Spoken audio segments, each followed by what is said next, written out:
It is the final Pac-12 chat before the tournament this week in Las Vegas, and we're talking to Washington State guard Krystal Leger-Walker after the Cougs made some history. Krystal, a really impressive win over Cal, and now your team holds the program record for most overall wins in a season at Washington State and conference wins. How did that feel? How did your team feel after that win at Cal? Yeah, it was so special.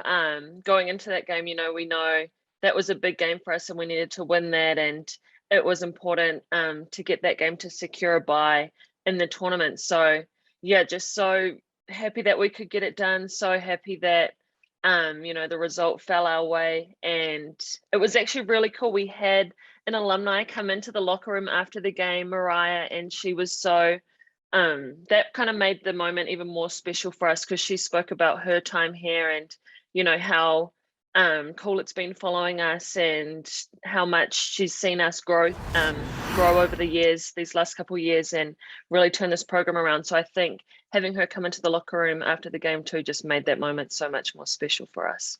The improvement from last year to this year, you guys stunned a lot of people with what you were able to do last year, and a big part of it is you and your sister Charlize coming to Washington State at the same time. Where do you think this team has improved the most from last year to this year? Yeah, I mean, I think we had to improve.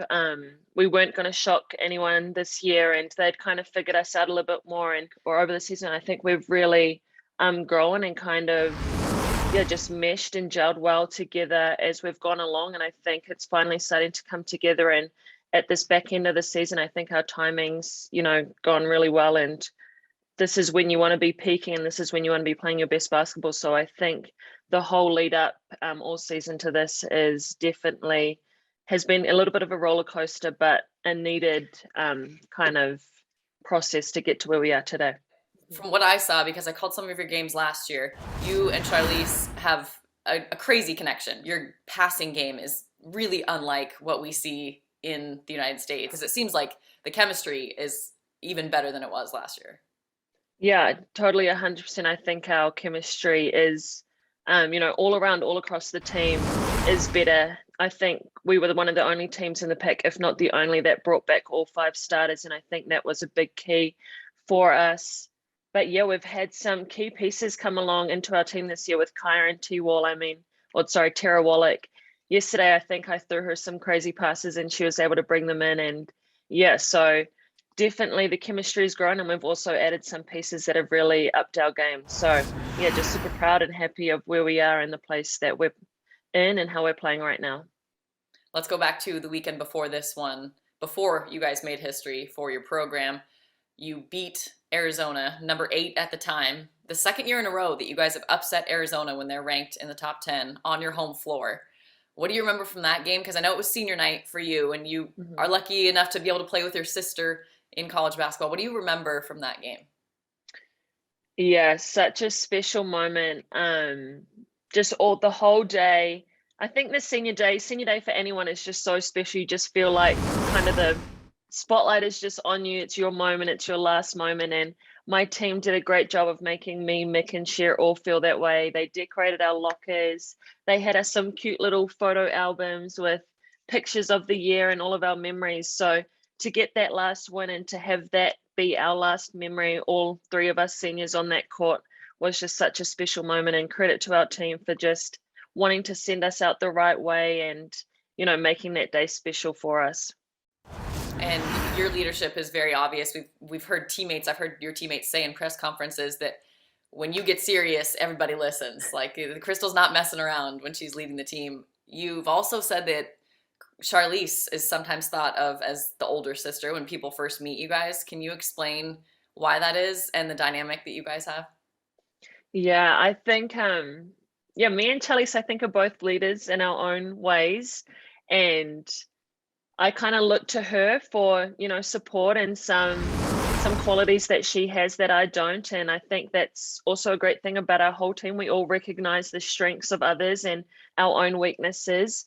But yeah, Chalice is always kind of that more poised demeanor, that calm, laid back type of person. And I think that's why sometimes people think she's the older sister and why I sometimes look at her as my older sister because I'm like, oh my gosh, how are you so calm right now?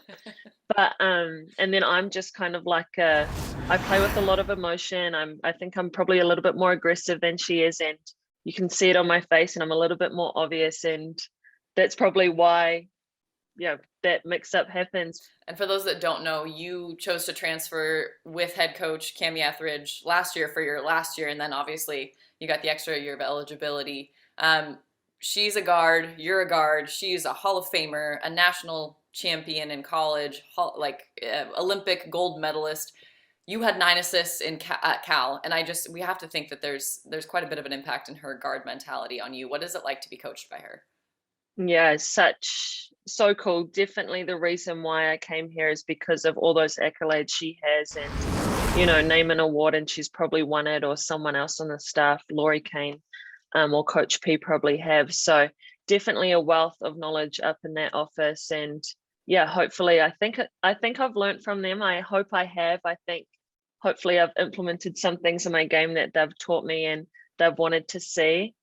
But yeah, she just gives her players and her guards so much trust and freedom to play. And I think that's something quite special here. And I think, if you really watch our games and have watched us a lot, I think you can see that she gives us a little bit of freedom to make our own reads and, just kind of have fun and play together and just share the ball as we will. So yeah, I think that's definitely my assists, and my game is definitely credit to her and her kind of mindset behind how she coaches us. 10 international players on your roster out of 13 total. I have to imagine sometimes there's a language barrier or funny conversations that come out. What is practice like, and what is it like traveling with your teammates like that on the road? Someone will say one message, it starts, one play call, and by the time we get to number 13 on the team, the play's completely changed just based on our accents. So it definitely is crazy.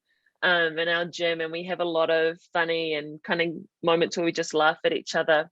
We all kind of go through the same things in terms of homesickness or just culture differences.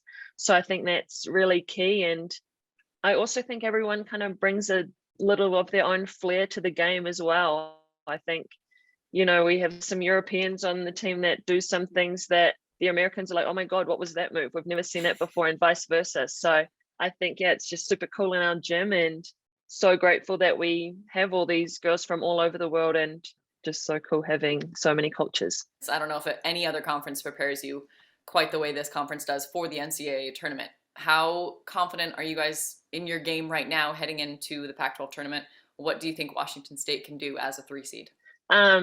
Obviously we're lined up to play Utah or Cal, so kind of works out for us. Great that we just played Cal, and we'll have that scout ready to go, and we're pretty familiar with them, obviously just playing them. So if we end up playing them, that's great. But also Utah, great team on the road, and we lost to them when we went there. So we really aren't overly confident, and we'll prepare for that game very seriously, and we won't take the scout lightly or anything like that. So a lot of work to do this week and prep for that. But yeah, just so excited that we got that first bye, and just how big of a moment that is for our school and the history and everything about that. But yeah, so much potential for our team, and hopefully we can make a run. And yeah, definitely starts with that game against either Utah or Cal.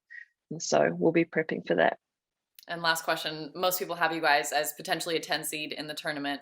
What does it mean to kind of know that you will have a chance to go to the NCAA tournament and represent the Pac-12? I think that's the biggest thing, is that we just want to continue to keep growing everywhere. Yeah, and we want to be in that conversation and kind of keep putting our name on the map year after year, and kind of just stacking those appearances and those tournaments and those tournament runs and things like that. So yeah, such a big deal for us, something that we're definitely proud of, but definitely want to keep building and kind of keep taking that next step, getting to that next round, and keep building on what we did last year and continue to do that. But so happy for this program, so excited the direction it's heading in, and hopefully, yeah, in years to come, we can just keep being there and keep being in the tournament and keep having our name on that national stage. I have a good feeling it is only going to continue, and you're a big part of it. Krystal, thank you so much for taking the time. Thursday in Las Vegas. Are you pumped? We are. We will be ready. We will be there, and we will see you there. I can't wait. Cougs at the tournament. Catch them on Thursday. Thank you so much, and we'll see you soon. Thank you. Go Cougs.